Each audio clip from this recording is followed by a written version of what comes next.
Well, welcome to Saas-Fee in Switzerland, which is probably one of the best places to be in the mountains at the moment, mainly because of its altitude, which is preserving what snow we do have here. The conditions in Saas-Fee are actually surprisingly good, though it is a little bit icy first thing in the morning, and of course it gets slushy by mid-afternoon, but in between for, well, about 4 hours, the skiing here, yeah, great fun really. On the journey up here by train, looking out the window, it actually looked more like the Mediterranean than the Swiss Alps, with parched ground outside and vineyards on the hills, and really the only snow to be seen was in the distance on the mountain tops, and it was pretty much the same when we left the train and got onto the bus to take us up the final leg of the journey. Again, not much snow in existence, and well, really it's the same across much of the Alps at the moment. Well, it's not really spring has arrived, I'd say summer's arrived at the moment. 17 degrees in town here, and it's warm across the Alps. So a glacier resort is the best place to head for.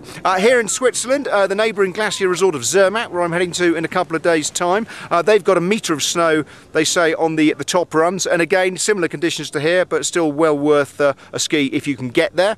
Elsewhere in Switzerland, well, the resort's still open. There's some good snow, I'm told, over in St-Moritz, again on the high glaciated terrain there, and in Engelberg too, up on the Titlis Glacier, some good conditions there. But elsewhere, Switzerland really is bearing the brunt of this heat wave that we're having, quite frankly, across Europe.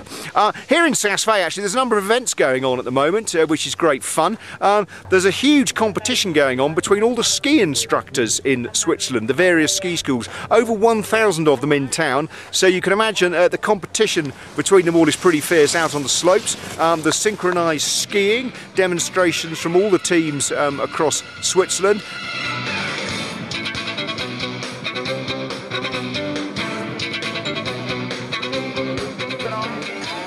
And then there's also some slopestyle, and there's events in the halfpipe, and then the slalom races and GS races too. So it really is quite an event here, and you can imagine some of the partying in the evening is fairly competitive too as well.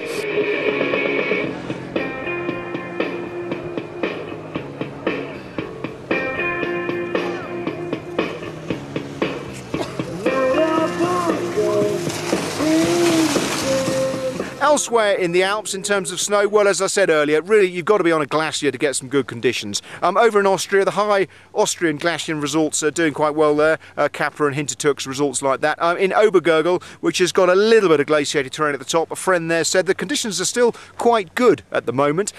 Skiing, really good skiing between about 10 o'clock in the morning and 2 in the afternoon. After that it's slushy, and before that, well, it's very, very icy indeed. I'm actually heading round to Obergurgl and Soldern, the neighbouring resort there, next week, so I'll let you know what conditions are like round there. But if it's anything like the weather we're having at the moment, and if it continues, I don't think there's going to be a huge amount of skiing left, but of course up on the glaciers there will be something. Other resorts in Austria are actually closing this weekend. A lot of the low-level resorts shutting this weekend, and not much skiing there to be had. It's a similar picture in Italy, really. Trevinia, which obviously has got the glacier which goes over to Zermatt. Again, there's some skiing there at the top, but not much else, and a lot of the Italian resorts closing too. French resorts, well, again, glacier ones the basis to head for. Teen's probably the best of the bunch. Val Thorens not doing too badly. Some friends and some PlanetSKI readers are in the 3 valleys at the moment, Maribel, Courchevel, and they report conditions to be very spring-like indeed. But of course, you can still have fun out of the mountains, even if conditions are spring-like. You've just got that sort of window in the middle of the day for the skiing, but there's plenty of other things to do, least of all just lying in the sun and enjoying yourself, and soaking up the rays is quite a nice thing to do. Elsewhere in Europe, well, Andorra, again spring-like. The resorts are still open, but not much skiing there to be had at the moment, and it's due to get a little bit warmer next week too.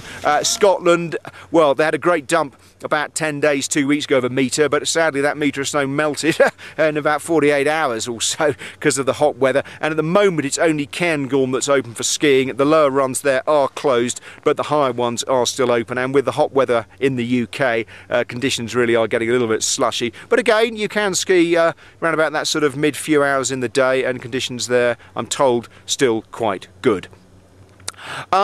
In North America, well, again, that's the place to be at the moment. Those spring-like conditions there. A lot of the resorts in America have had a record season. You can read all about it on another story on PlanetSKI. We've just done a review of conditions in North America, and most of them report bumper conditions.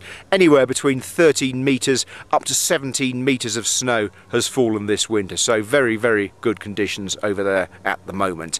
Well, the Alps, as you can see, it is definitely summer-like here at the moment. Very, very warm indeed, but at altitude the skiing is good, and of course there's plenty of other things to do in the mountains too. We're going to sort of pack up probably about 3:30, 4 o'clock this afternoon, and then go for a little bike ride and a walk around town as well. And well, if you're out in the Alps at the moment, you don't need me to tell you that it is still a lovely, lovely time to be out in the mountains. And we'll be around in Zermatt in a few days' time, and we'll let you know what conditions are like there and elsewhere in the Alps.